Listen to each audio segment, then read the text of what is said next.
আচ্ছা, আমরা কলকাতা থেকে এসেছি 33 জনের সদস্য নিয়ে হিমাচল প্রদেশ হেল্পলাইন ট্যুরিজমের সহযোগিতায়। আমরা 21 তারিখে রওনা দিয়েছিলাম, 23 তারিখে পৌঁছেছি এবং 23 তারিখে ভোরবেলায় আমরা যখন পৌঁছেছি আমরা যথাসময়ে আমরা গাড়ি পেয়ে গেছি। আমাদের সেই যথাস্থানে গাড়ি দুটো দাঁড়িয়েছিল, দুটো ট্রাভেলার 17 সিটের, এবং সেই গাড়ি করে আমরা রওনা দিয়েছিলাম সিমলা, তারপর মানালি, তারপর ধর্মশালা, তারপর ডালহৌসি, তারপর চিন্তাপুরি, জোয়ালামুখী।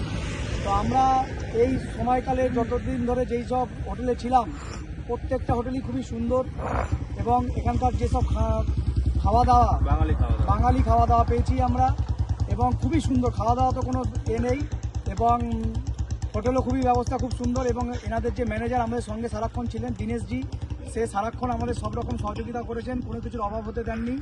এবং আমাদের সবাই সবার তরফ থেকে সবাই জানিয়ে দাও যে আমরা সবাই খুব স্যাটিসফাইড, ঠিক আছে। এবং আগামী দিনে আমরা যাতে এনাদের সঙ্গে আরও অনেক রকম ট্যুর করতে পারি সেটাই আমরা চাইবো, কারণ এনাদের সহযোগিতা আমরা সবসময় পেয়েছি। দীনেশজি জিন্দাবাদ।